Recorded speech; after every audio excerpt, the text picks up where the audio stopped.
Bonjour, bonjour. Je vais essayer de vous emmener dans un voyage un peu introspectif de la cartographie dans sa relation modeste et enthousiaste avec le monde de l'art.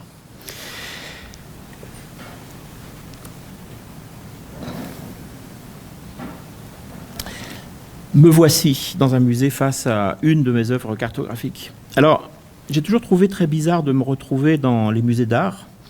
Et au début, c'était vraiment en outsider. J'y étais invité pour faire des conférences, pour parler de ces disciplines scientifiques que sont la géographie, la cartographie, qui s'émancipent du cadre académique pour fuir, on dirait même pour fuguer un petit peu du côté de l'art.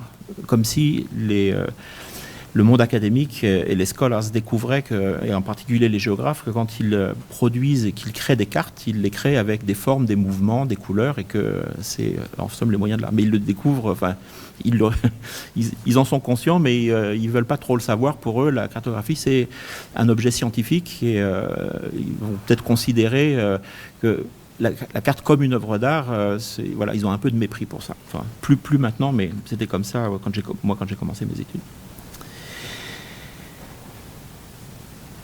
C'est vrai qu'au tournant des années 2000, les acteurs et les actrices du monde de l'art ont commencé à s'intéresser à la cartographie, les curateurs et les curatrices. Donc d'abord, au travers d'artistes qui intégraient les cartes dans leurs œuvres, en général pour des raisons purement esthétiques. Parce qu'ils trouvaient que c'était beau, parce qu'il y avait des éléments graphiques qui étaient intéressants, que les couleurs dialoguaient bien avec le reste de l'œuvre, que sais-je. Un choix esthétique plus que politique, peindre ou assembler pour faire beau. Donc Mathieu Cusick, qui depuis 20 ans, 20-25 ans, fait lui des cartes dans la carte. Et comme vous le voyez ici, ils vont utiliser ces décollages, des petits bouts de cartes pour créer des cartes. Et cette idée de la carte dans la carte, je la trouve plutôt assez intéressante. Donc c'est vraiment le champion du monde de collage qui réussit le défi de créer des paysages, des personnages, des mouvements. Il y a des vagues, il y a des paysages qui ont l'air d'être assez dynamiques et de bouger, avec des milliers et des milliers de bouts de cartes, voire de créer des cartes avec des cartes dans la carte. C'est une œuvre magistrale qui intègre aussi des éléments fondamentaux de la sémiologie graphique, point et ligne sur plan, comme l'a si bien conceptualisé Kandinsky en 1926, au début du XXe siècle. C'est le cas aussi d'une autre artiste franco-malgache. J'ai répété son nom parce que les noms malgaches c'est compliqué. Malala Andriala Vidrazana, je ne me suis pas trompé. Et son œuvre est intéressante parce qu'elle va utiliser la carte, mais à la différence de Mathieu Cusick, elle va intégrer une dimension politique. Elle est résolument dans une recherche post-coloniale, donc anticoloniale, anti-impérialiste, et son travail est intéressant de ce point de vue-là. Une manière de dénoncer les visions très européocentrées, de déconstruire les représentations coloniales, de suggérer au public, redonner une place aux territoires qui ont été dominés par le passé. Donc c'est un acte politique, une manière de subvertir ces cartes anciennes. Donc ce qui est intéressant ici, c'est qu'en fait, elle détourne le travail. C'est un détournement de la carte de ceux qui avaient le pouvoir, qui ont produit ces cartes. Elle les prend pour en faire une œuvre qui est décoloniale. Donc le détournement de la carte du pouvoir. Maintenant, oui, les modes d'expression et de fabrication de la carte empruntent résolument à l'art, aux moyens de l'art, puisque ce sont des formes, des mouvements, des couleurs. Alors, il n'y a plus de règles, éventuellement des principes. C'est l'esprit qui s'exprime. Chacun choisit ses modes de représentation, ses couleurs, libre au public et aux spectatrices et aux spectateurs d'adhérer ou pas, d'aimer ou pas, selon leur sensibilité. Mais ce que je veux dire, c'est que la carte, elle n'est pas une représentation de la réalité, elle est l'interprétation de cette réalité. C'est un dialogue permanent, un aller-retour constant entre le réel et l'imaginaire. Alors, on ne cartographie pas ce qui est, mais ce que nous pensons être, ou la manière dont nous imaginons ce que c'est. Et depuis lors, de nombreux musées ont organisé des expositions, des initiatives centrées autour de la cartographie, de la représentation du monde. On va en voir quelques-uns un petit peu plus tard. Qu'elles soient conventionnelles, radicales ou expérimentales, il y a des expositions dans les musées d'art de cartes tout à fait conventionnelles, des cartes topographiques, des cartes impérialistes, etc. En tout cas, elle s'exprime à travers des approches et des formes nouvelles depuis les années 2000 avec des artistes cartographes, des artistes militants, activistes, qui s'essayent à des styles et à des concepts un petit peu nouveaux. On va voir lesquels. De nombreux artistes, d'ailleurs, se sont appropriés la carte comme un objet, soit pour sa valeur esthétique, avec laquelle, bien sûr, ils peuvent jouer éventuellement la détourner de sa fonction, soit pour sa dimension plus politique. Et puisqu'on parle de politique, on va examiner un artiste au moins, activiste, militant. Alors il y a eu aussi des architectes, des planificateurs ou des planificatrices urbains, plus engagés socialement et politiquement, qui ont assez vite compris la puissance immense de la représentation cartographique, des représentations visuelles du territoire ou de l'imaginaire pour transmettre des informations de manière rapide, de transmettre des messages politiques ou de raconter une histoire. Et c'est le cas de cet artiste américain Trevor Paglen, que vous connaissez peut-être, et qui a... c'est un artiste, qui n'est ni géographe ni cartographe, c'est un vrai artiste, et il a très vite compris ce qu'il pouvait faire avec la carte. Là, c'est assez nouveau. Donc moi, les premières cartes qui sont exposées dans des musées qui sont des cartes radicales, c'est au tournant des années 2000. Le premier musée, c'était en Allemagne, c'est en 1998. Depuis, le rythme s'est accéléré. Trevor Paglen, lui, travaille depuis les années 2000. Le projet date de 2006 et il publie la carte des vols secrets de la CIA entre 2001 et 2006 qui sont baladés un peu partout entre les États-Unis, le Moyen-Orient, l'Europe, etc. pour aller chercher des terroristes supposés au Pakistan, au Yémen, en Afghanistan. Il y a deux choses qui sont intéressantes dans son approche. Il a choisi d'en faire une œuvre d'art parce qu'il a pensé que ce serait plus facile de l'exposer, de rendre visible, plus que si c'était un projet académique. Mais il a utilisé les règles et les méthodes de la science.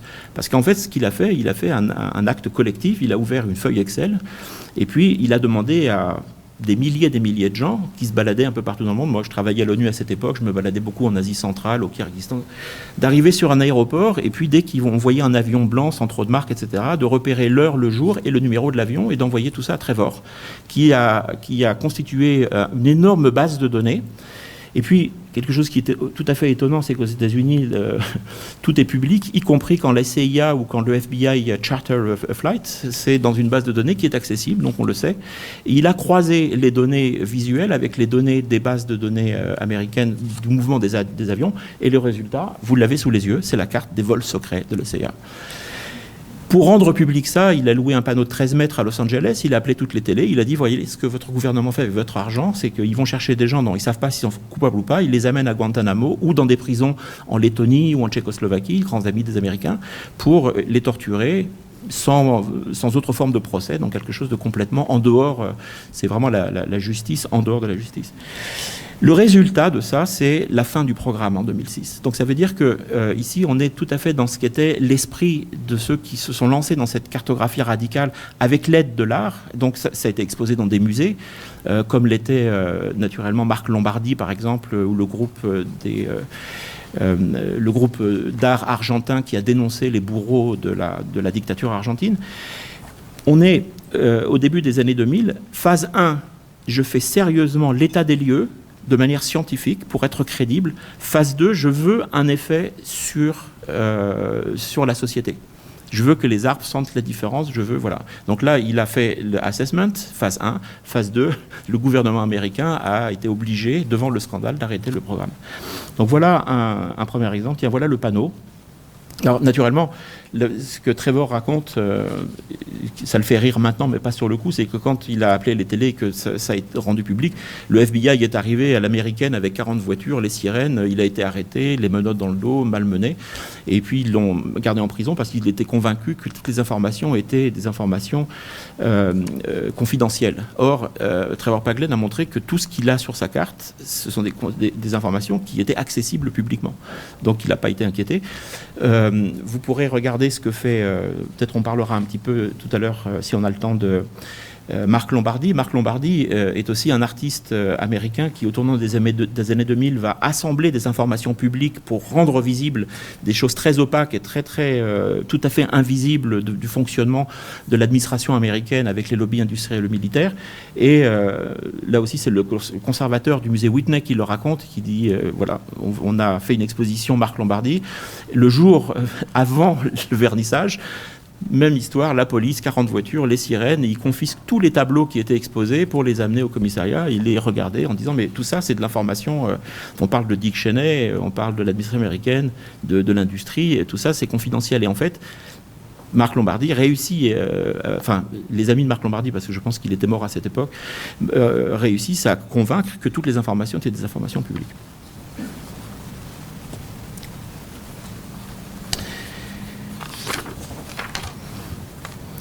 J'ai commencé à dessiner, à présenter mes créations cartographiques personnelles à la main. La carte finalisée n'était plus numérisée, informatisée, mais elle devenait un dessin au crayon de couleur, au pastel gras ou à la gouache, voire en un assemblage de matériaux quelconques ou des collages. Donc ce que j'ai fait à partir des années 2000, c'est le chemin inverse, en quelque sorte. Parce que normalement, on part de l'esquisse, l'esquisse préfigure la carte numérisée, et à partir de l'esquisse, on peut créer une carte numérisée. Donc ça, c'était le chemin, et moi j'ai fait le chemin inverse. Il se trouve que le logiciel que j'utilisais pour numériser mes cartes avait été racheté par un concurrent, et ils l'ont supprimé, comme ça se fait souvent, c'est le capitalisme, c'est comme ça. Et moi j'étais furieux, et j'ai dit, comme ça, je n'utiliserai pas votre nouveau logiciel de vectorisation, désormais je vais publier des cartes à la main. Et j'ai présenté ça à mon rédacteur en chef au Monde diplomatique, il était enthousiaste, il a dit mais c'est bien mieux à la main que... Donc c'est un peu comme ça qu'on a commencé à les faire. Chemin inverse en quelque sorte ici, puisque je suis parti du numérique pour aller vers le dessin, alors qu'effectivement la logique voudrait qu'on ait fait le chemin inverse. Et de ces cartes numérisées, elles sont devenues des dessins. Et là, ce qui est intéressant, donc voilà une commande, cette carte s'appelle l'Europe des trois frontières, elle représente sans flèche la migration européenne depuis le Moyen-Orient et depuis l'Afrique subsaharienne, et ces gros ronds rouges que vous voyez, ce sont les fatalities, c'est les gens qui meurent pour rentrer en Europe. Et elle montre que la frontière, c'est plus une ligne.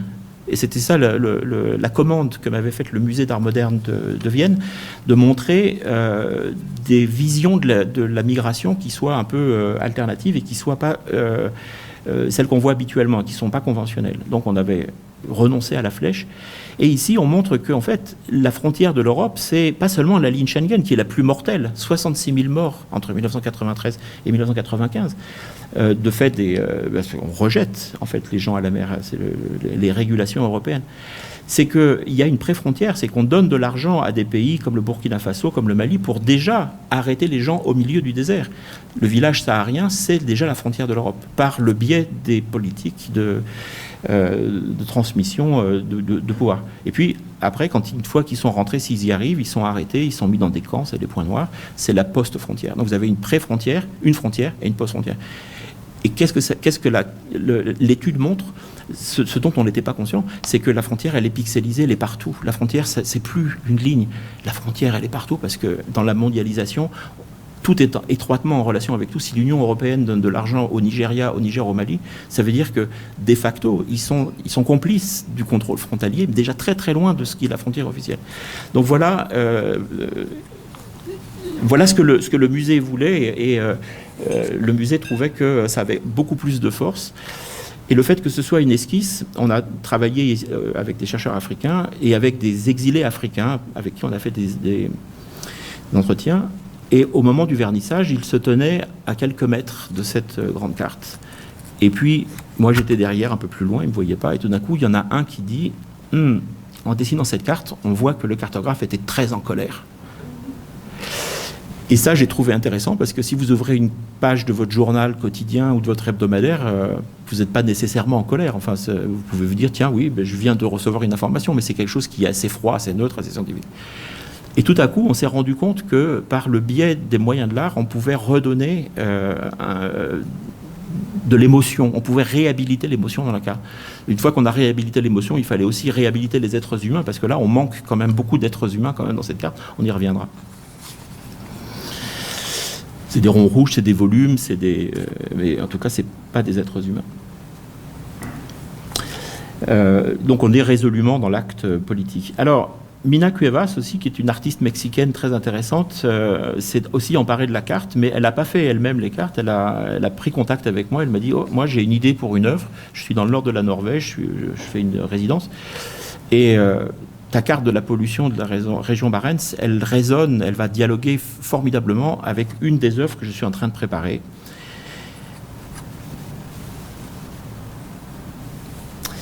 Et j'ai dit, d'accord, faisons une œuvre commune.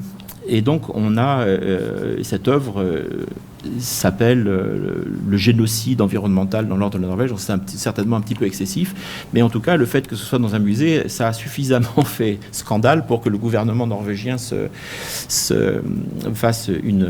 Alors, ils ne retirent pas l'œuvre. En général, en Norvège ou en Suède, ils émettent une protestation. Voilà. Et dans d'autres pays, il y aurait de la censure, mais en tout cas, pas dans les pays scandinaves.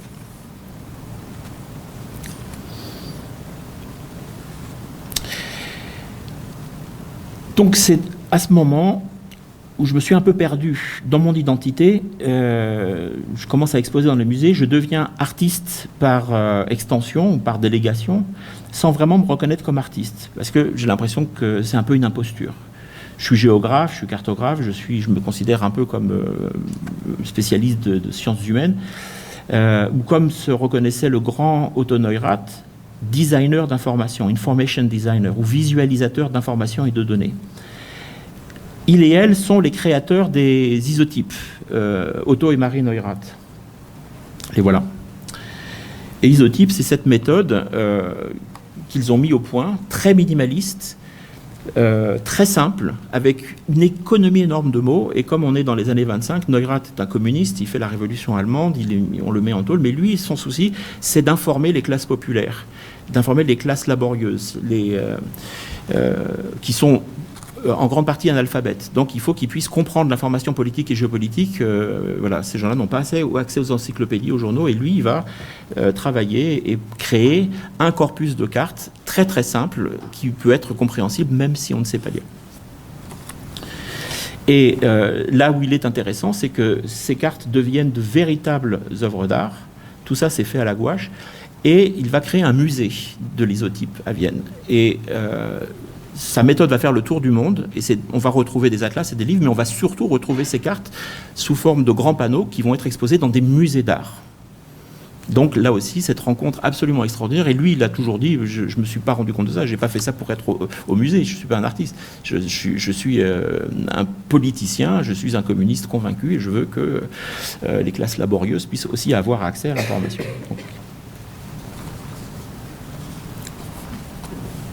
Donc vous avez compris que le motto de cette présentation, c'est aussi ça. There is no such thing as an innocent map. Il n'existe rien de tel qu'une carte innocente. Il n'y a pas de cartes innocentes. Alors, bien sûr, beaucoup d'artistes s'emparent de la carte pour son côté esthétique, mais l'essentiel de ce qu'on suit, l'essentiel du travail, c'est vraiment les artistes activistes et militants qui voient plutôt le côté politique et qui vont se servir de la carte pour dénoncer, pour dire non. La carte qui va rendre visible l'invisible, ce que le pouvoir entend dissimuler, et de proposer des contre-narrations du pouvoir, par exemple. Alors, je fais une petite parenthèse parce que on a parlé de cartographie sensible, de cartographie expérimentale, sensorielle, et de contre-cartographie. Probablement, vous savez qu'on utilise beaucoup ce terme de contre-cartographie qui a été, j'ai oublié son nom, mais qui a été conceptualisé pour la première fois dans les années 90 par une géographe, dont je vous dirai le nom quand je l'aurai retrouvé. Mais contre-cartographie, pour nous, c'est une discussion qu'on a dans nos collectifs, Orango Tango et Vision Carto. Elle a pas tellement de sens. On s'est dit contre-cartographe et on a fait la contre-cartographie, mais on a pensé, en fait, et c'est Bourdieu qui nous a inspirés, parce que Bourdieu, il a travaillé sur cette idée qu'il y a un champ qu'on nous offre, ou que le pouvoir nous offre et nous oblige finalement à croire, et que face à ce champ, il faudrait, notre responsabilité d'intellectuel, c'est d'offrir un contre-champ, une autre narration, ou une contre-narration. Il y a une narration, une contre-narration. Et donc on dit plutôt qu'on va faire de la cartographie qui va être une représentation de la contre-narration, mais c'est pas une contre-carte. Et j'ai pensé, est-ce qu'il y a des contre-peintres, par exemple, ou des contre-sculpteurs, ou des contre-céramistes? Et en fait, non. Et c'est ça qui nous a fait penser qu'on ne pouvait pas être contre-cartographe, parce que ça voulait dire que peut-être on allait rejeter tout ce qui s'est fait en cartographie depuis 5 siècles ou 6 siècles, et c'est pas le cas, puisqu'on utilise toute la méthodologie, la technique, les approches, les principes, l'épistémologie, la technologie de la cartographie ancienne. On l'a fait nôtre, on est des enfants de ça, mais par contre, on va s'en servir pour offrir une contre-narration, bien sûr, pour plus de justice sociale, anticapitaliste, vous vous doutez bien, anti-impérialiste, etc. Alors, je vais vous présenter je vérifie l'heure, oui, voilà. Je vous présente deux projets qui ont été aussi des commandes muséales. La première, c'est le FRAC de Metz en France, pour lesquels on nous a donné des thèmes. Donc ici, on avait, cette exposition s'appelait Zone sensible. Donc, on a été invité à travailler sur quelque chose qui était sensible, et l'idée de zone, c'est de la géographie, donc de la cartographie. Et le FRAC de Metz m'a dit, nous, on veut quelque chose sur la guerre. Qu'est-ce que c'est la guerre dans le monde? Il faut traiter ça. Donc, je sais ce que j'aurais fait pour le monde diplomatique, mais par contre, là, il fallait inventer quelque chose qui était un tout petit peu différent.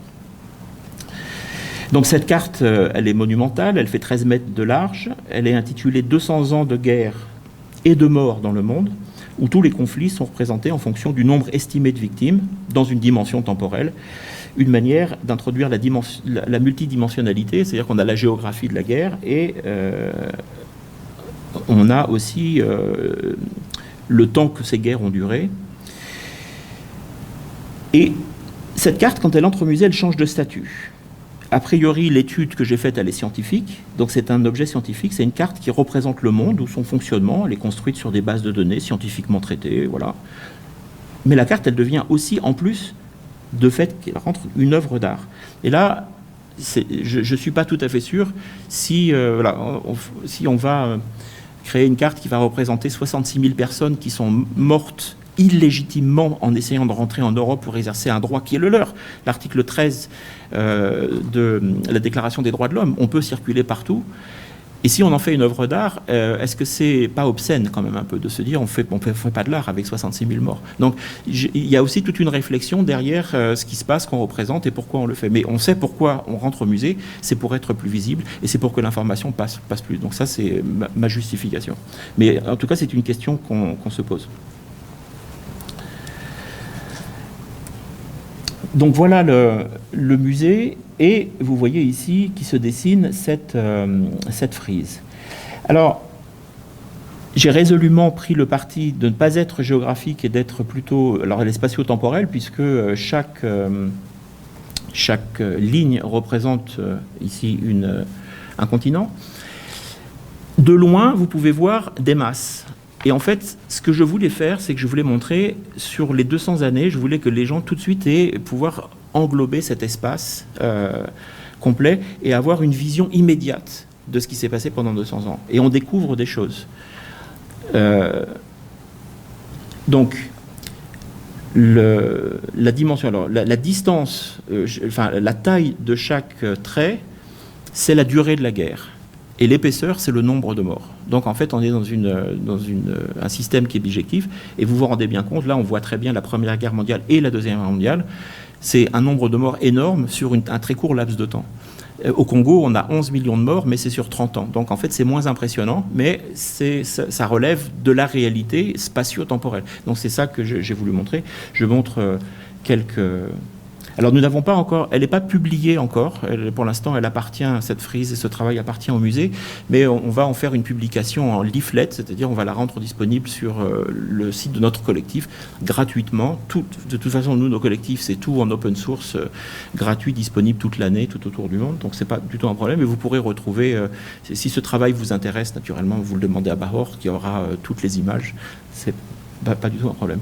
Mais vous voyez ici, on a, et tout d'un coup, on a une image relativement exacte dans les grandes masses. Mais il ne s'agit pas de carte. C'est une carte par extension, je dirais. Cet appareil, cette immense fresque, Donc derrière ça, c'est des dizaines de milliers de données évidemment, et c'est des mois et des mois de recherche qu'on a collectivement fait pour vérifier, pour être sûr qu'on a bien tous les conflits, qu'on n'a rien oublié. Il y a des conflits qu'on avait oubliés, il y a des massacres qu'on a oubliés, le génocide en Namibie qu'on avait oublié, qu'on a rajouté pratiquement sur la carte au musée. Voilà, on n'est jamais sûr qu'on est vraiment très exhaustif. Et puis, comme vous voyez ici à la fin, comme c'était en 2016 et qu'on est en 2025, j'ai pensé au futur. Et dans une version plus récente, on a un espace vide. Et l'idée du FRAC, c'est de réexposer cette carte avec cet espace vide, de mettre des feutres à disposition du public, de façon à ce qu'on puisse le compléter à la main, ce qui serait une installation artistique particulière. Et ce travail venait en accompagnement, venaient 4 petites cartes sur le thème de la guerre et sur le thème de l'armement, sur lesquelles je vais passer très vite, sur ce que représentent les États-Unis, c'est-à-dire quasiment la moitié des investissements en armement dans le monde, aussi dans une recherche graphique, sémiologique et géométrique qui permet d'appréhender la question. La géographie de la guerre. Et puis cette dernière figure qui montre d'un côté tous les efforts qu'on fait pour produire des armes et de l'autre tous les efforts qu'on fait pour essayer de faire la paix. Et le graphique est self-explanatory, comme on dit, et c'est aussi ça qu'on veut montrer, c'est que par la forme graphique, et les curateurs et les curatrices des musées étaient vraiment très sensibles à cette idée, l'art politique, la carte qui dit quelque chose de quasi immédiat, et en plus elle est scientifique parce qu'elle est vraiment basée sur des chiffres qui sont des vrais chiffres. c'est vraiment ce qui se passe dans le monde, et là, voilà, on ne fait pas de commentaires parce qu'on a tout de suite compris que tant qu'on aura cette masse rouge, ce sera très difficile d'envoyer des casques bleus pour essayer de faire la paix. Disons que ce serait presque vain. Et surtout quand on compare la ligne des investissements, donc c'est le CAC 40, comme on dit en France, ou les index boursiers en marron avec des entreprises normales et en noir des entreprises qui fabriquent uniquement du matériel militaire, on a aussi compris que tant que ça continue, on pourra pas sérieusement parler de paix.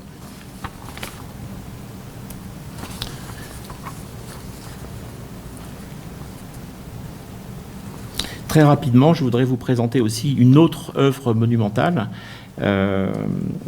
qui est cette fresque qui a été commandée par le musée Garage à Moscou, à l'époque où ça allait encore de travailler en Russie, sur le soft power de l'Union soviétique. Et tout le programme, c'était en réalité d'essayer de comprendre comment l'Union soviétique a réussi à capter les talents africains et asiatiques pour ce qui concerne le cinéma.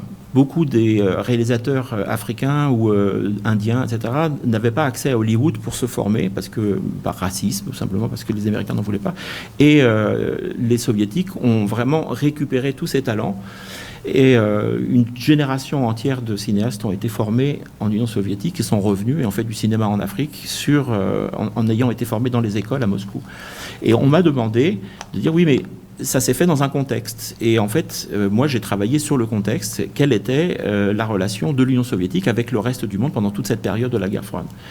Et dans la recherche, j'ai trouvé extrêmement intéressant de comprendre que l'Union soviétique ne se voyait pas comme le grand méchant, parce que nous, on a toujours représenté en rouge menaçant.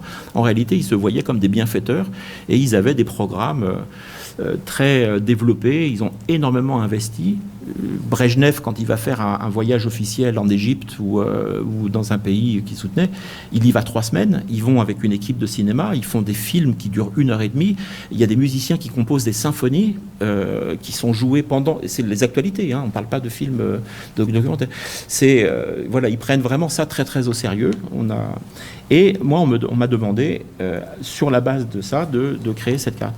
Et j'ai trouvé très intéressant de revenir dans le style et dans le design qui était le design soviétique pour créer un ensemble extrêmement complet qui fait l'état des lieux de ce qu'était la relation de l'Union soviétique à l'époque.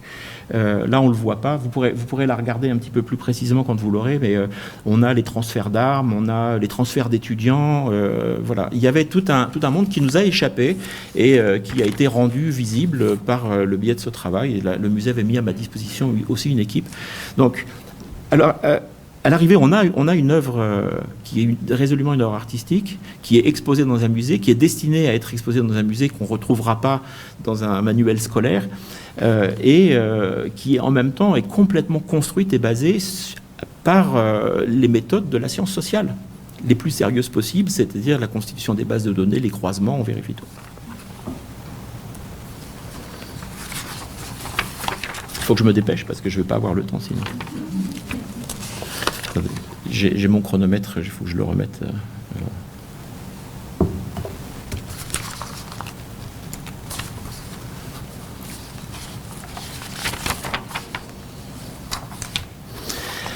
Alors, un peu d'histoire. Alors, cela dit, le fait que le monde de l'art s'intéresse à la cartographie, c'est quand même pas complètement nouveau, il faut être un petit peu honnête, puisque de nombreuses cartes anciennes entre le 15e, entre bon, 14, 18, 19e siècle, bien qu'étant évidemment des objets de pouvoir, et ça, voilà, je ne vais pas revenir dessus parce que c'est extrêmement bien documenté, mais la carte, c'était vraiment l'objet de pouvoir par excellence, et ça allait rester jusque dans les années 80, avant l'arrivée d'Internet. Après, ça s'est démocratisé. Mais bien que des objets résolument des objets de pouvoir, elles étaient également considérées, et elles le sont encore aujourd'hui, comme de véritables œuvres d'art.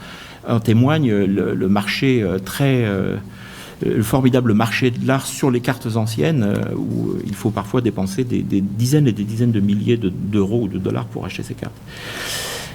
Et effectivement, comme on le voit ici, elles sont plutôt très intéressantes. Là, j'ai prélevé deux documents qui viennent d'un article de ma collègue géographe Marion Lecoquière sur les cartes anciennes et sur l'art dans les cartes anciennes, sur le fait qu'on y dessine des caravelles, des petits enjeux joufflus. Et puis, il y a cette expression extraordinaire, « Here be the dragons ». C'est tous les endroits où on ne savait pas trop ce qui s'y passait. Donc, ils ont dit, voilà, ils ont dessiné des dragons. Et il y a des formes de création artistique sur ces cartes anciennes qui viennent... C'est assez anonyme, d'ailleurs, même parfois, on ne sait pas qui c'est. Des fois, on connaît le cartographe, mais souvent, ces dessins viennent de véritables artistes, de gens extrêmement talentueux, dont on a complètement perdu la trace. Et donc, on peut s'amuser à aller dans les détails. Un de mes collègues vient de sortir un livre en France qui s'appelle « De la beauté cachée des cartes » aux éditions Autrement.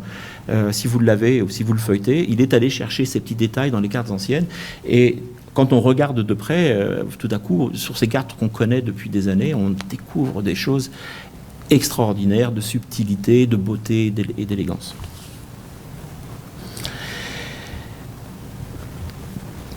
Et puis, comme on est au Canada, quand même, il fallait parler un peu de Jacques Cartier et montrer que aussi dans l'imaginaire des cartographes qui ont cartographié la Nouvelle-France, l'arrivée au Canada, etc., et qu'ils ont naturellement agrémenté leurs cartes. C'était pas que des cartes, mais c'était aussi beaucoup d'illustrations et de dessins qui ont forgé l'imaginaire, notre imaginaire. Alors, dans la période contemporaine, les cartes, ou plus largement les représentations visuelles des données, elles ont envahi les musées. Les collections permanentes, les expositions temporaires. Donc on ne compte plus les initiatives qui font dialoguer étroitement art et cartographie. Ça se multiplie vraiment de manière asymptotique, c'est énorme. J'ai commencé en 98, ensuite 2001, 2002, 2003, donc c'était une toutes les 2 ans, Documenta. Et puis, ça a été tous les ans. Et maintenant, les demandes, c'est plusieurs fois par an. Donc, moi, je ne peux pas suivre parce que je n'ai pas cette capacité de production. Mais si je voulais, je ne pourrais faire que ça. Je pourrais être présent dans les musées, mais c'est pas... Bon, je préfère être dans la recherche en cartographie sensible. Et les initiatives se multiplient. Et je me suis vraiment beaucoup posé la question de ce formidable intérêt des historiens de l'art et des curatrices, des curateurs, des directeurs de musées pour la forme artistique, pour ce qu'elle a, pas seulement d'esthétique, mais aussi de politique. Donc, ça me laisse penser que tout le monde comprend, y compris quand on n'est pas ni géographe, ni historien, ni anthropologue, que la représentation du monde par la cartographie, c'est un médium d'une formidable puissance avec un potentiel extraordinaire. Donc, pour l'instant, j'en suis là, mais je veux bien ouvrir le débat. Enfin, de toute façon, c'est un débat que j'ai avec mes étudiants de master et avec les groupes avec lesquels on travaille, et on n'a pas encore tout à fait les réponses. Et à l'heure où je vous parle, presque, parce que ce sera demain, je pense, eh bien voilà, il y a un colloque avec des gens très bien à Paris, je crois que c'est demain, sur les expositions cartographiques depuis 2 siècles. Et c'est exactement le sujet duquel on va parler. Et si on regarde dans le détail, il y a des gens qui vont dire à peu près ce que qui vont mettre au défi la cartographie, les musées, et qui vont parler de ça. Donc ça, j'ai trouvé ça tout à fait par hasard.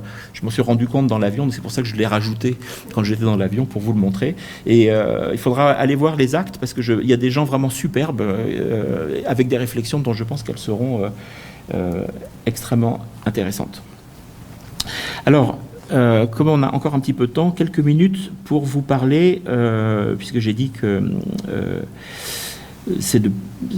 les musées s'intéressent de plus en plus, et ça va quand même jusqu'au MoMA à New York. Alors, j'ai pris l'exemple du MoMA, il y a plein d'autres musées qui ont ça, mais le MoMA, c'est vraiment l'antre de l'art moderne, de l'art contemporain. Et le fait que le MoMA se soit autant intéressé, et depuis très tôt à la cartographie aussi, m'a vraiment interrogé.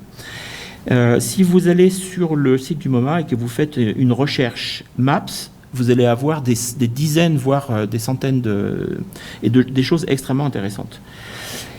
Moi, ce que j'ai trouvé intéressant, c'est que le MoMA, ils font leur première exposition en 1943. Ça s'appelle Images Airways to Peace. On est en plein pendant la Seconde Guerre mondiale.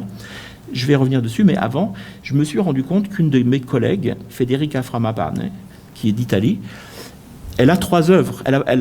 Le MoMA lui a acheté 3 œuvres. Ce sont des infographies. C'est ce que vous trouvez, vous, dans votre journal, ce que font des milliers de gens au Brésil, aux États-Unis, Alberto Quero. Enfin, ces gens-là, l'infographie, c'est vraiment une discipline qui s'est énormément développée.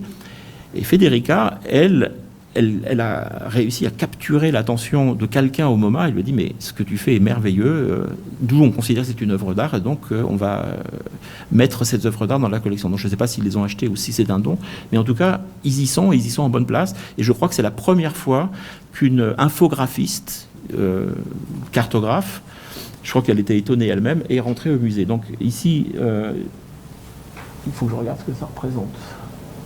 Voilà, c'est la pollution par le bruit. Et puis, elle est aussi une activiste, puisqu'elle donc elle est toujours dans ce style, avec des fleurs, des pétales. Elle a des installations aussi un peu monumentales dans les musées. Vous pourrez aller voir ce qu'elle fait, c'est extrêmement intéressant. Elle est très, très présente sur les réseaux sociaux et sur Internet. Et ça représente le nombre de paysans qui ont été assassinés pour la terre au Brésil. Et elle fait cette représentation. Donc je la trouve belle, je la trouve intéressante, mais elle me gêne uniquement parce que elle le fait à la Neurath, c'est-à-dire c'est une liste. En réalité, on est un peu comme un tableau élémentaire. Et il se trouve que peu après elle, j'ai travaillé sur un programme brésilien sur la déforestation en Amazonie, et j'ai réussi à mettre la main sur une base de données en fait que le syndicat des sans-terre m'a donnée. Enfin maintenant il est public, mais à l'époque il ne l'était pas.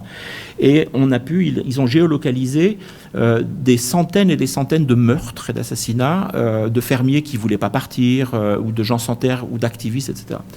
Et on a fait cette carte. Et ce qui me dérangeait dans la représentation de Federica, c'était que j'avais du mal à me localiser.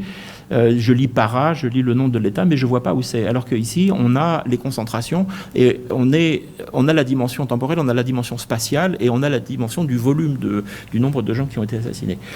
Mais évidemment, ça, c'est beaucoup plus artistique. Ma carte, elle est extrêmement conventionnelle, on la voit partout. Sauf que ce qui n'est pas conventionnel, c'est ce qu'elle représente sur la base de cette base de données. Alors, rapidement, parce que le temps passe, je voulais vous donner un petit peu, vous montrer l'atmosphère de ce qu'ont été ces expositions. Pendant très longtemps, je suis resté convaincu que les expositions avec des cartes dans les musées, ça commence au tournant des années 2000, et puis je me rends compte que le MoMA, il fait sa première exposition cartographique en 1943, en plein milieu de la guerre, pour montrer, et en fait l'idée de l'exposition ici, c'est de dire la carte, c'est puissant, c'est un outil, qui a la carte, qui comprend la carte, qui fait la carte, la bonne carte avec les bonnes informations, en fait il gagne la guerre, parce qu'il est capable d'anticiper sur les mouvements de l'ennemi, etc.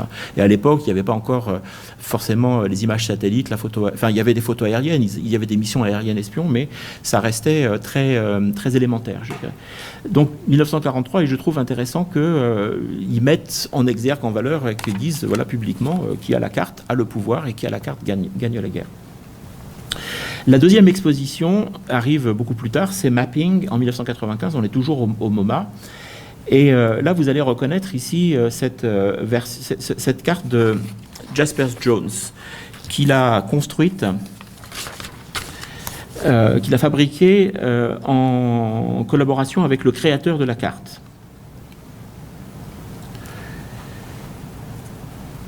Dont le nom m'échappe, voilà. Richard Buckminster. Alors en fait, c'est pas vraiment une projection, c'est plutôt une décomposition de la surface sphérique de la Terre en plusieurs panneaux géométriques. Là, ce qui est vraiment intéressant avec cette carte, c'est qu'il en a fait plein d'esquisses. Jasper Jones, il n'est pas du tout une géographe ou quoi que ce soit, mais il s'intéresse beaucoup, il trouve qu'il y a une valeur esthétique, et puis c'est découpé, et la Terre part un petit peu dans tous les sens. Donc il va faire plein d'esquisses qui va soumettre d'ailleurs au créateur de la projection pour finalement faire arriver à ce résultat-là, de faire cette carte-là. Et là, c'est vraiment le détournement de la carte par l'artiste, mais Jasper Jones, il dit à un moment, il y a une citation, il a cette relation et il trouvait que la carte, elle était trop évidente. On voyait trop les choses, on voyait trop les contours des choses et que ça l'a beaucoup gêné. Donc il a retravaillé, il y a plusieurs versions en fait de ce tableau et il a beaucoup retravaillé ce tableau pour qu'on reconnaisse à peine le contour des continents. Et finalement, il arrive un moment où le contour, où les continents, c'est juste une évocation. Quand on se rapproche de près, on reconnaît plus ou moins la forme du Mexique, de l'Italie, etc. Il dit, mais là, je suis content parce que ce que je veux, c'est simplement une image subliminale du monde et ça, c'est mon apport d'artiste. De montrer que le monde, c'est pas des traits entre la mer, la terre, la côte évidente. Il faut que tout ça soit une suggestion. Et puis de toute façon, on passe pas de manière brutale d'un monde à l'autre. On passe de manière progressive. Et en fait, le symbole de ce qu'il a voulu faire, c'est ça. Donc, j'avais préparé tout un speech pour vous, mais vous l'aurez plus tard parce que là, on n'a pas le temps. Mais bon, je vous en dis l'essentiel de toute façon. Et puis on continue, 1980, l'exposition Cartes et figures de la Terre, aussi une exposition vraiment fondatrice, qui est en même temps une exposition artistique et en même temps une exposition technique, et où toute la crème de la cartographie européenne, un petit peu américaine, mais c'était plutôt des Européens, viennent pour exposer les méthodes de cartographie thématique. Alors, ce n'est pas seulement la cartographie topographique, mais c'est aussi la cartographie thématique, la cartographie économique, politique, démographique, le nombre, voilà, comment on construit une carte pour montrer le nombre, la mortalité infantile ou le nombre de médecins par pour 100 000 habitants, etc. On y est presque. La dernière, c'est Global Navigation System, GNS, au Palais de Tokyo en 2003. J'ai participé à cette exposition.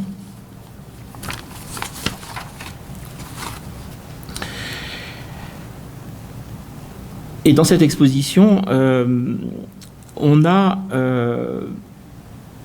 des œuvres qui sont des œuvres politiques. Donc on a Marc Lombardi, et puis on a l'œuvre d'un artiste, là aussi j'ai oublié le nom, qui est intéressante parce que par le biais de graphiques, c'est un peu une mind map, une carte heuristique, il va réussir à montrer, à force de recherche, la relation entre une petite fille de 13 ans qui travaille dans un sweatshop au Guatemala, abusée sexuellement, pas protégée, pas très peu payée, qui a pas de, voilà, qui cotise pas de charges sociales. Et cet artiste montre que en moins de 3 liens, il est relié à un riche retraité américain qui habite dans une gated communities en Floride. Et puis, il prend donc cette petite fille au Guatemala, il prend des travailleurs au Bangladesh, au Vietnam, etc.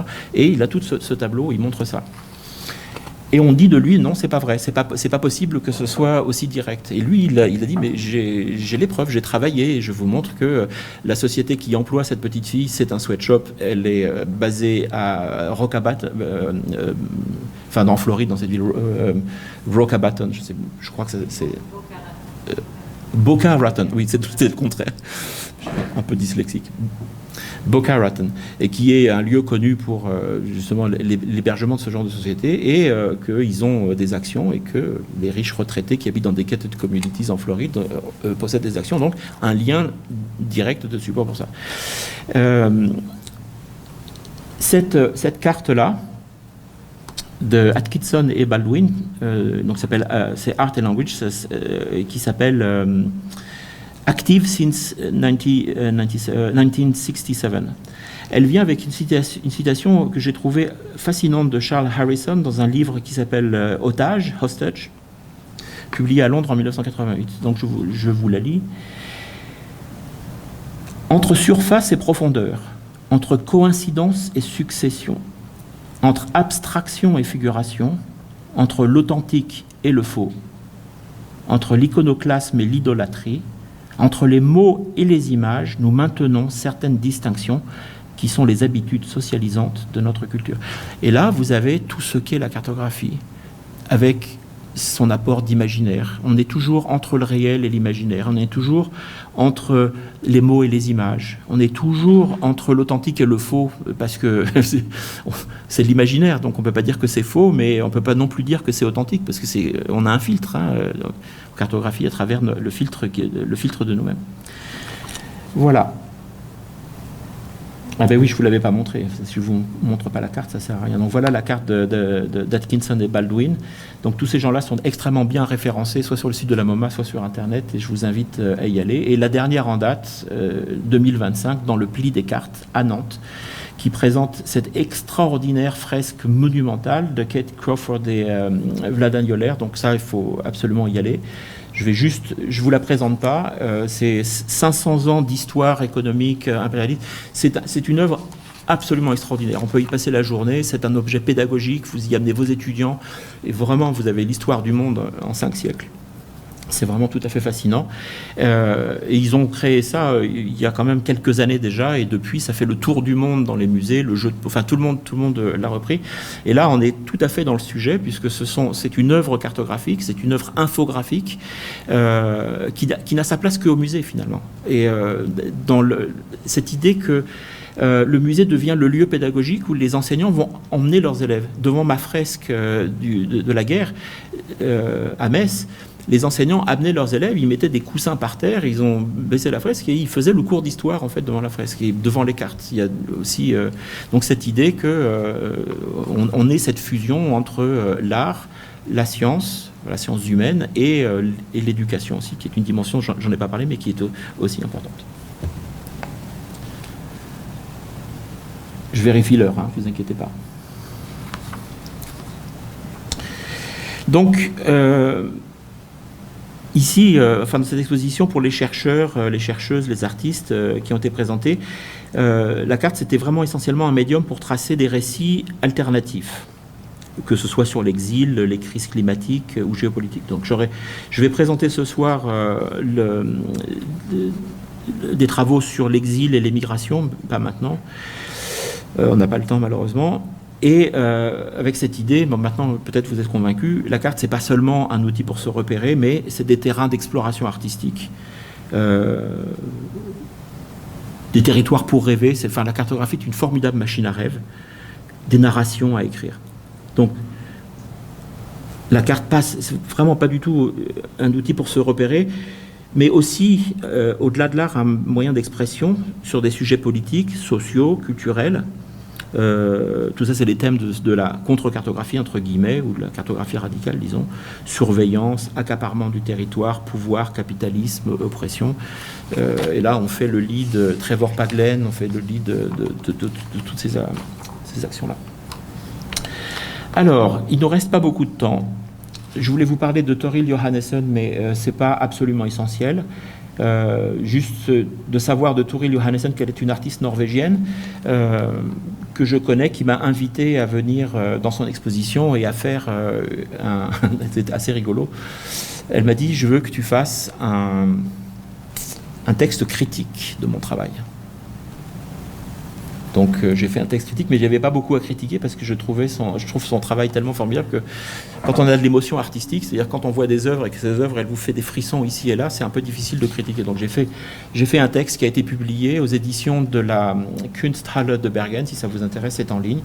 Mais je voulais pas ça. En tout cas, elle a travaillé ici sur quelque chose qui était vraiment intéressant, ça s'appelle Les mots et les années, et c'est des figures qui présente la fréquence d'utilisation de certains mots dans des revues académiques et magazines. Donc là encore, elle travaille avec la science, elle fait des bases de données. Toril, c'est vraiment quelqu'un qui travaille... elle réalise très très vite ses œuvres d'art, c'est un jour ou deux, mais elle passe 6 mois à faire la base de données. Donc en fait, et elle considère que ça fait partie de son art. Construire une base de données, faire des fichiers Excel, ça fait partie de son art. Et sur la base d'archives qui couvrent même de très longues périodes. Donc elle joue avec les mots, elle les assemble de manière assez inattendue. Hope and reality, revolution in time, greed and desire. Et on n'a pas l'impression qu'il y a beaucoup de rapports. Désir et cupidité, espoir, réalité. Bon. mais aussi précisément des termes qui sont très très ancrés dans la réalité, plus que jamais, comme par exemple le féminisme. Ici, c'est le nombre d'occurrences du mot féminisme dans certaines revues académiques. Donc, voilà. Donc maintenant aux États-Unis, on n'a plus le droit d'utiliser le mot féminisme ou de dire le mot femme ou de dire le mot diversité. Donc on a quand même un peu un problème. Ça veut dire que ces colonnes, elles vont s'amenuiser. Alors, deux choses pour terminer. On a parlé un petit peu de cartographie sensible. Je voulais au moins vous en présenter une. Cartographie sensible, émotionnelle, sensorielle, on en a un peu parlé dans l'atelier ce matin, et ce que je veux dire, je vous donne juste une définition très très globale. On parle de cartographie sensible ou émotionnelle ou expérientielle, parce que c'est une cartographie qui est de l'intérieur. C'est une cartographie qu'on fait à partir d'une expérience qu'on a du terrain, d'une sensation qu'on a du terrain, de feelings. Et ça veut dire qu'on ne cartographie pas des choses forcément tangibles, une voiture, un immeuble, un trottoir, un banc, mais plutôt un lieu où on a peur, ou un lieu qui nous plaît, ou une perspective magnifique, ou quelque chose où quelque part où on sent si on dit voilà, dans cette rue je ressens un danger, c'est quel symbole et quelle couleur. C'est vraiment très très abstrait. Donc la cartographie, c'est ça. Donc elle va aussi mobiliser l'ensemble de nos sens. Donc on ouvre grand les yeux, l'ouïe, l'audition, l'odorat, le toucher, et pourquoi pas aussi le goût, voilà. Et aussi donc perception, émotion, interprétation. Et pour créer ces cartographies, je les appelle les cartographies de l'intérieur, par opposition à la cartographie extérieure. As an outsider, on est tout à fait en haut. Je vais en parler ce soir. Et donc, on voit les choses de l'extérieur. Mais quand on voit les choses de l'extérieur, donc c'est ça. En même temps, c'est très puissant parce qu'on a une vision globale immédiate d'une situation. Donc, c'est de la puissance. Mais qu'est-ce qui se passe dans les interstices de ça? Pour ça, il faut descendre et puis se dire, tiens, je vais faire maintenant la cartographie comme un insider et essayer de voir à quoi ça ressemble. Et Sofia Pelago, qui est une de nos étudiantes aux Philippines, je travaille sur un programme aux Philippines, a créé ce document, Marikina, qui est une municipalité de Manille, au nord-est de Manille, Feeling Good, Feeling Bad. Et vous allez voir, c'est vraiment très très simple. Et l'idée, alors cette idée du insider-outsider, je la tiens d'un des membres du collectif Orango Tango. Ce sont ceux qui ont produit ce formidable bouquin entre 2014 et 2018 qui s'appelle This is not an Atlas, que vous pouvez télécharger libre et gratuitement sur le site de Transcript, nonatlas.org. Et Séverine Halder, il développe cette idée que maintenant, il faut de plus en plus essayer vraiment de cartographier le monde as an insider, et pour ça, utiliser les moyens de l'art. Et c'est ce que Sofia Pelago fait ici, une carte qui a l'air d'être conventionnelle, mais qui est en fait une carte sensible formidable, où on s'est promené ensemble dans toute la ville de Marikina et elle a détecté les endroits où elle aimait bien et les endroits où elle aimait pas, les endroits qu'elle pensait être des endroits clean et les endroits qu'elle pensait être des endroits toxiques. Et juste, je vous montre cette carte, elle est intéressante parce que quand on a parlé de la définition de la toxicité, nous on a pensé la pollution de l'eau, c'est très pollué, les poubelles, les ordures, c'est pas ramassé tout le temps et ça crée aussi des pathologies qui sont assez graves. Et puis, vous voyez, au sud, il y a ce truc rouge qui, obviously, ça représente quelque chose qui est très toxique. Ce sont les nouveaux centres commerciaux, très propres, complètement aseptisés, avec des grands parkings, une grande autoroute. On a l'impression, c'est même mieux qu'en Suisse, hein, c'est super. Ils ont de l'électricité 24 heures sur 24. Et Sofia, elle nous dit, ça, sur l'échelle de la toxicité, c'est 10 sur 10. C'est archi toxique. Et il y a 3 raisons pour lesquelles c'est toxique. La première, c'est qu'on ne peut y aller qu'en voiture, donc il faut dépenser de l'essence et du CO2. Ensuite, ils ont construit des parkings et ils ont pris de l'espace, beaucoup d'espace, sur des lieux dont nous, on avait besoin pour nos institutions culturelles et sociales. Ils ont l'électricité 24 heures sur 24. Nous, parfois, c'est que 2 ou 3 heures par jour, donc au nom de quoi? Et puis, la dernière chose qui était intéressante, c'est de dire, en plus, c'est vraiment l'antre du commerce et du capitalisme. On y va, on nous pousse à nous endetter pour acheter des télés et des trucs qui nous sont inutiles, nous qui avons des revenus à 30 ou 40 dollars par mois, et ils ne veulent pas savoir si on va pouvoir rembourser. En tout cas, on nous met dans un état de dépendance. Et ça, c'est le pire de ce que la toxicité de la société capitaliste peut nous donner. Donc, les études, dans cette étude, le programme s'appelle Embedded Ecologies. écologie incarnée. Et on travaille avec les residents pour essayer de déterminer quel effet l'environnement, la toxicité de l'environnement, comment eux ils l'évaluent et qu'est-ce qu'on peut faire contre. Et nous, on a vraiment pensé à la toxicité environnementale, à la dégradation de la biodiversité. Et eux, ils ont dit, mais non, attendez, vous êtes aux Philippines, il faut intégrer cette dimension capitaliste, cette dimension toxique qui est qu'on nous pousse aussi dans des retranchements, dans des consommations. Donc, je voulais simplement vous montrer ça. Et naturellement, l'ensemble de ces documents sont publiés. Bon, c'est un programme de l'Union européenne, donc c'est publié dans les rapports. Mais l'idée, c'est d'en faire des expositions itinérantes pour l'éducation populaire, si je puis dire. Voilà. Vous irez sur le site de Vision Carto et vous allez par vous-même regarder la véritable œuvre de Philippe Pommel, qui est un étudiant de Grenoble en architecture et en urban planning, et qui est le résultat, enfin tout est très bien expliqué sur le site, donc je ne vais pas vous le faire maintenant parce que vous pouvez le voir, et c'est très intéressant aussi parce que ce sont des cartographies qui sont réalisées après ce que nous appelons des déambulations concentrées sur le terrain. On va sur le terrain, on est en mode archi-concentré, on écoute tout, on est en phase complète avec l'environnement, avec les bruits, etc. Voilà. Et donc Philippe Pommel, il a produit des cartes que je voulais vous présenter aussi, et ce qui est intéressant, c'est que quand on est dans ce mode entièrement dédié à l'environnement qui nous entoure, on découvre des choses, et c'est ces choses-là qu'on va... Et lui, il a entendu les oiseaux et les enfants qui chantaient dans une cour de récréation, et il a trouvé que l'ensemble des deux devenait une magnifique symphonie, et c'est ce qu'il a dessiné sur sa carte. Donc on explique tout ça sur le site. Donc je vous laisse aller y aller. Alors j'en ai terminé, maintenant. Et pour terminer... Alors, pas tout à fait. Il y a juste 5 minutes, oui, je suis vraiment désolé. Bon, on peut ne pas le faire, mais je voulais quand même essayer de le faire. Mais ça peut rater aussi, donc on va voir.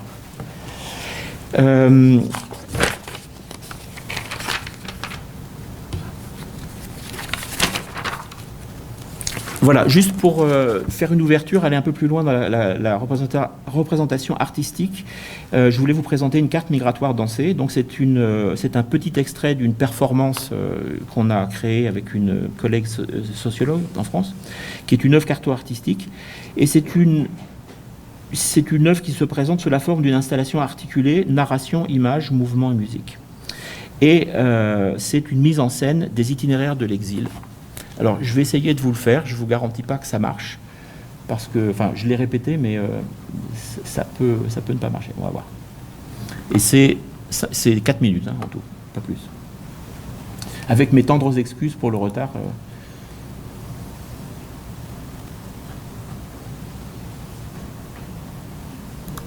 Voilà.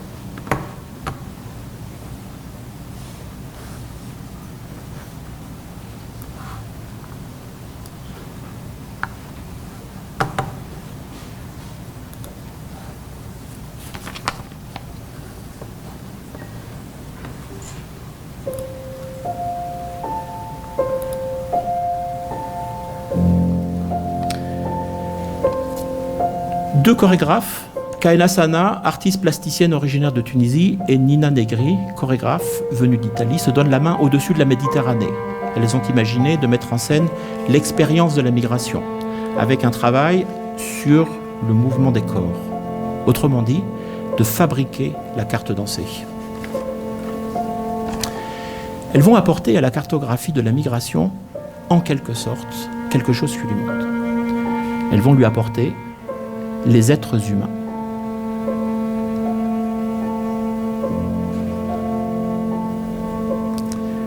Dans ces cartes désincarnées que nous voyons trop souvent, l'humanité est absente. Elle n'est représentée que par des groupes, des volumes, des mouvements, autant de modes de représentation qui reposent essentiellement sur des statistiques froides et impersonnelles. Et ces cartes sont peut-être informatives, mais en tout cas, elles déshumanisent.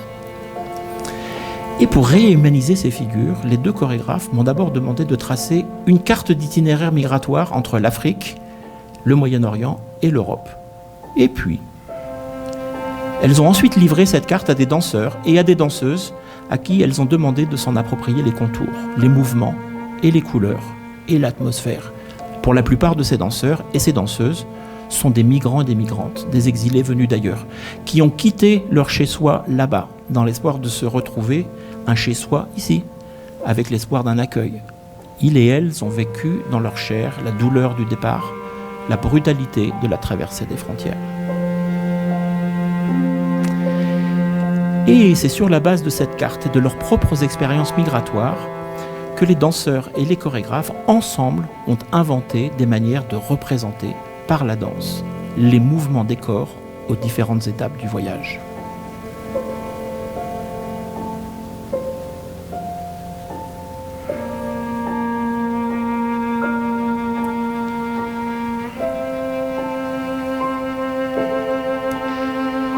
La chorégraphie finale, qu'elles intitulent « Corps migrant », donne à voir ce que la carte ne peut montrer. Des destins personnels. Elle est une représentation graphique vivante et incarnée qui met en lumière ce que vivent et ressentent les corps, tout au long de la route de l'exil. L'effort, la souffrance, la violence, le temps qui passe trop lentement, le temps d'attente, l'attente infinie, puis la souffrance à nouveau et les corps qui ne tiennent plus et qui s'écroulent.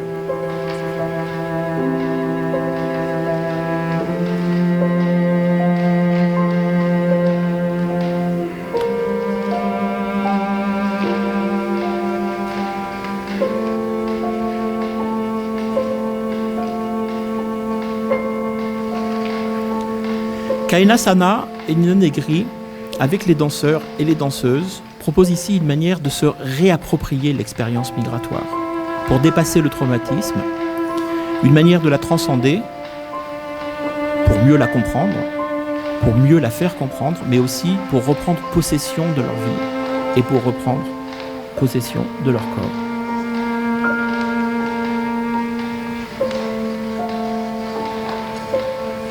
C'était la carte dansée. Nina Negri et Kaena Sana.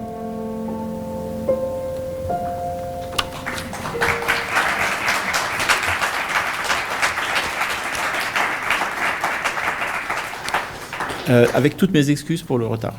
J'avais mal calculé. Alors, on va avoir une période de questions.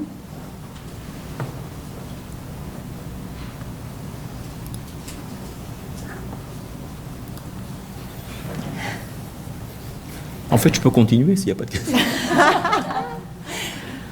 Non, c'était une blague. Oui, merci. En fait, je suis content aussi, je suis heureux que vous ayez pu terminer avec la performance. Oui, je me demandais, alors, si on pense à une carte sensorielle, comme vous en avez parlé, est-ce que la danse semble être le modèle par excellence pour représenter une carte géographique? En fait, je pose la question comme ça, probablement qu'il y a d'autres modèles, là, mais ce modèle-là semble être très convaincant. J'ai pas compris, pour représenter pour... L'expansion sensorielle, c'est parce qu'on parlait vous avez parlé de carte objective. Oui. Mm-hmm. Alors, vous avez parlé au début d'une carte objective, c'est-à-dire qui représente les frontières oui. et les noms des pays, et ainsi de suite. Et un peu plus tard, si j'ai bien compris, votre intervention par le biais de la couleur et par différentes transformations ou informations additionnées sur une carte additionnait la dimension sensorielle. Si j'ai bien compris, vous avez parlé d'une expérience sensorielle de la carte. Et vous terminez avec la danse, qui semble être un très bon modèle pour représenter cette carte-là. Et je me demandais si vous avez pensé à d'autres, s'il y aurait aussi d'autres modèles. En fait, il y en a certainement d'autres, là, mais peut-être que vous pouvez nous en donner comme étant plus performants, en fait. Oui, bien sûr. En fait, on a créé cette performance que vous pouvez voir sur Vimeo, mais elle est plus parlée que jouée. Et on va la redonner en janvier à Paris sous une forme plus jouée, mais on travaille maintenant avec des vrais metteurs en scène qui nous apprennent à bouger sur scène, qui nous apprennent à parler. Alors, c'est un nouveau domaine, c'est un champ de recherche, pour vous dire la vérité. C'est que quand j'ai quitté le monde diplomatique, pour avoir fait des cartes géopolitiques pendant des années, et vraiment, je trouvais que c'était devenu extrêmement ennuyeux, et j'avais besoin de quelque chose de nouveau. Donc, je suis rentré dans la recherche quasi immédiatement. J'ai fait un petit tour aux Nations Unies, mais je ne suis pas resté très longtemps. Et dans la recherche, je me suis intégré dans des programmes où on faisait de la recherche sur ces cartographies sensibles, sensorielles, ces cartographies, dans un monde que j'ai découvert, qui est un monde très chaleureux, qui est un monde ouvert, un monde très partageur. Les contre-cartographes, c'est vraiment des gens qui ouvrent tout, qui partagent, qui peuvent se rencontrer de manière informelle. Ils disent, tiens, on a une salle qui est libre à Zurich la semaine prochaine, tout le week-end, si on y allait. Et tout d'un coup, on se retrouve à 50. Bon, voilà. Ça, c'est quelque chose qui n'est pas du tout organisé. Pour ce qui est de la performance, ce qu'on a créé ici, ce que je viens de vous faire en 5 minutes, mais j'ai pas bougé, j'ai pas dansé, parce que je voulais vous lire le truc, c'est surtout les danseurs professionnels, c'est un nouveau champ d'exploration, par le théâtre, par la narration, et aussi par la chanson. Donc on est en train aussi de préparer, d'avoir des chants interstitiels pour pouvoir donner... Là, je vous ai mis, en fait, la musique, c'était aussi pour vous manipuler un petit peu, c'est-à-dire que la musique, elle n'est pas forcément nécessaire, mais elle aide aussi à vous mettre dans une atmosphère. Voilà, c'est le fameux morceau d'Arvo Pärt, le miroir dans le miroir en français. Et on va travailler sur l'idée du chant choral, donc on serait sur scène à plusieurs, et on va créer des paroles et créer des mélodies, donc c'est tout fait à la main, si je puis dire, sur les thèmes sur lesquels on va exposer le thème des frontières, le thème des migrants, des circulations migratoires et des migrants qui se fracassent le corps et l'âme sur les frontières. Parce que c'est ça, les frontières, pour 2/3 de l'humanité, c'est un objet sur lequel on se fracasse la vie. Pas pour nous, parce que nous, on est privilégiés, mais en tout cas pour les subsahariens, pour 2/3 de l'humanité. Et on a pensé que faire de l'art, c'était très bien, donc ça, on a fait, donc on continue à faire des installations artistiques, etc. Et parfois, on en fait en 3D. Là, je commence à faire un petit peu de 3 dimensions, des choses un peu monumentales, mais on avait besoin d'autre chose. Et on s'est aperçu avec Nina et Kahena, elles sont toutes les deux chorégraphes professionnelles, et elles avaient vraiment envie de travailler sur l'idée de danser la carte. Elles ont eu cette imagination, elles ont fermé les yeux, on voudrait que la carte elle soit sur tout le parquet et qu'on invite les acteurs, les danseurs à jouer ce que la carte ne dit pas. Et c'était ça la clé. Et qu'est-ce qu'elle ne dit pas, la carte ? Elle dit pas que c'est des temps infinis, que c'est de la douleur, de la souffrance, que ces gens s'écroulent. Ils sont à Athènes devant le commissariat, ils attendent des jours et des jours, et à un moment ils craquent. Il n'y a personne pour les relever. Donc, c'était le témoignage de ça. Mais on voulait pas que ce soit une pièce de théâtre, on voulait que ce soit une carte. Et elles ont vraiment très, très bien réussi. Ça a été au Musée des Arts et Métiers à Paris en 2016. Et alors, depuis, on essaye de retrouver les financements et le moyen de faire de se relancer dans ces performances. Et c'est l'idée de notre spectacle qui s'appelle Là où murmurent les frontières, donc mur les frontières, avec Karen Akoka, qui est historienne sociologue à l'université de Nanterre. Moi, je suis à l'université de Wageningen, et tous les deux, on a créé cette performance qu'on a jouée à Grenoble, à Marseille, etc., qu'on adorerait venir jouer ici, d'ailleurs, aussi, un moment ou un autre. Mais pour ça, il faut naturellement trouver le financement en Suisse, et qui suscite beaucoup d'intérêt dans l'académie, mais aussi dans les acteurs de la culture. Les directeurs de théâtre qui voient la vidéo, qui disent tiens, on va faire ça. Donc, il y a... Voilà, en gros, ce qu'on recherche, on recherche un moyen de rendre visible mieux et bien le résultat d'une recherche qui est une recherche scientifique. Parce que vous avez compris qu'en fait, la finalité, c'est une œuvre d'art, c'est de l'art, parce que je ne peux pas l'appeler autrement, mais et même les artistes, hein, Toril Johannessen, elle n'est pas du tout, elle n'est pas une scientifique, elle est vraiment une artiste, elle a été formée à l'école d'art, etc. Mais elle a bien compris que pour que l'art soit signifiant, il fallait mettre énormément d'énergie, investir beaucoup sur la recherche des données. Cette fameuse phase 2 dont j'ai parlé dans le protocole que je vous ai suggéré, phase 1, intention, phase 2, collecte des données, puis ensuite, création de l'œuvre en tant que telle. Ça, c'est de la cuisine. Et cette idée de trouver un médium. Et là, on est très excité par ce médium parce qu'on sent qu'il y a un potentiel fabuleux. Et puis, surtout, une chose que je termine par ça, c'est qu'on a un immense plaisir aussi à faire ça. Moi, je suis musicien, je joue du piano, je peux composer des petites mélodies, enfin, c'est très modeste, mais qui peuvent être des gimmicks, des petites musiques interstitielles pendant le spectacle, que j'ai pas été piqué sur Internet à gauche à droite, mais qui sont vraiment de notre cru. Donc, voilà.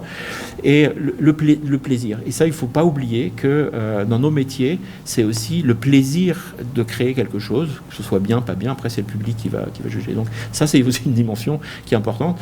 Le plaisir de faire ces choses-là, et puis la sensation d'être utile à dénoncer des situations qui sont des situations scandaleuses. Mourir aux portes de l'Europe, c'est scandaleux, et voilà. Donc on va essayer de trouver tous les moyens de le faire.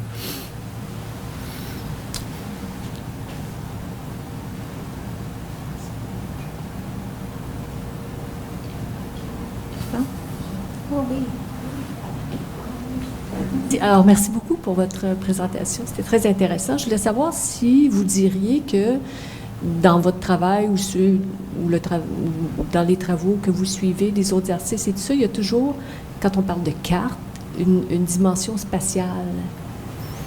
Ouais, ça, c'est intéressant comme question.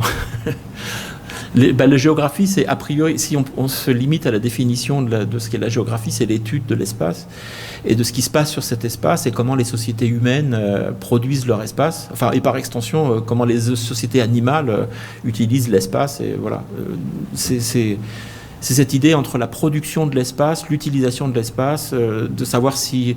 Bon, j'ai zappé cette partie-là parce qu'on était déjà trop long, mais Alfred Korzybski qui raconte cette histoire avec cette idée que la carte n'est pas le territoire, mais si elle ressemble au territoire, elle est pertinente. Parce que on donne toujours le premier terme de la citation, mais à la fin de la citation, c'est « et si la carte ressemble au territoire, donc ça veut dire qu'elle est pertinente, même si la carte n'est pas le territoire ». L'idée, je dirais, dans une acception très conventionnelle de ce que serait la géographie et la cartographie, oui, c'est la représentation de l'espace, mais maintenant, on est quand même dans notre société contemporaine, elle dépasse complètement l'espace. Je ne sais pas si dans la bourse, si on donne un ordre de paiement à New York pour Hong Kong, il va arriver en 1/1000 de seconde, et puis il a refait le tour de la Terre, et entre-temps, en moins d'1 millier de seconde, vous allez pouvoir spéculer des dizaines de milliers de dollars. Et cette dimension-là, c'est plus une dimension spatiale. C'est autre chose. C'est une dimension qui est autre chose. Et on aime penser que la géographie, elle s'occupe aussi de cette dimension. J'ai parlé de la dimension de l'imaginaire. On a tous cet imaginaire, et je me suis rendu compte au cours de ces 30 dernières années, en étudiant l'espace et en étudiant la perception des nations sur ce qu'était leur menace extérieure. Je pense à la Pologne, par exemple. L'imaginaire polonais, les Polonais, ils ont été partagés 4 fois. C'est vraiment des traumatismes historiques qui restent très très ancrés. Nous, peut-être on ne se rend pas compte, dans la nation polonaise. Et aujourd'hui, dans les investissements, et c'est concret, hein, parce que bon, c'est des centaines de millions de dollars, dans les investissements polonais, voilà, on essaye de se protéger de la Russie en ayant une buffer zone, en investissant dans des pays qui sont plutôt des pays alliés, l'Ukraine, jusqu'à une période récente, c'était les pays du Caucase ou les Pays-Bas, de créer cette ceinture comme ça de buffer zone. Et ces investissements, ils sont liés à ces fractures. Donc, en fait, les investissements politiques, géopolitiques modernes, ils sont souvent faits sur un imaginaire qui est un traumatisme historique, qui est un imaginaire. Comme les Arméniens, ils ont énormément sécurisé leurs frontières avec la Turquie, où il y avait zéro risque. Jamais les Turcs n'auraient... voilà. Mais il y a le génocide de 1915, il y a ce traumatisme énorme qui reste là. Par contre, ils n'ont pas du tout sécurisé de l'autre côté avec les Azerbaïdjan, parce qu'ils ont pensé que les Azéris seraient juste incapables de les prendre, ce qui a été une erreur monumentale, parce que la guerre, avec des centaines de milliers de morts, c'était entre l'Azerbaïdjan et l'Arménie de l'autre côté, là où ils n'ont fait aucun investissement, alors qu'ils ont super sécurisé de l'autre côté où il n'y avait pas de risque. Et ça, c'est l'imaginaire qui joue, et c'est très très souvent dans ce sens-là. Donc la dimension spatiale, elle va s'accompagner de cette dimension qui est intersidérale, je dirais. C'est Internet, c'est les mouvements, voilà, on est aussi dans l'espace.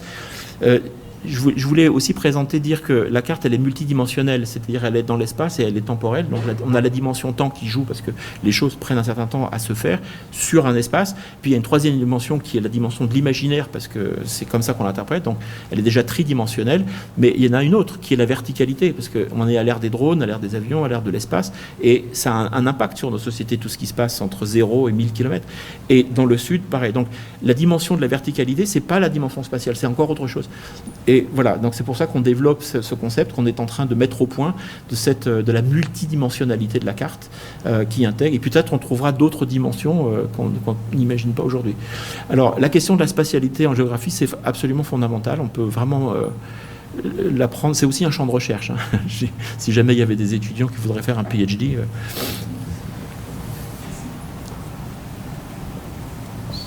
Je pense que ça va conclure notre conférence aujourd'hui. Merci beaucoup, Philippe, pour cette présentation très riche.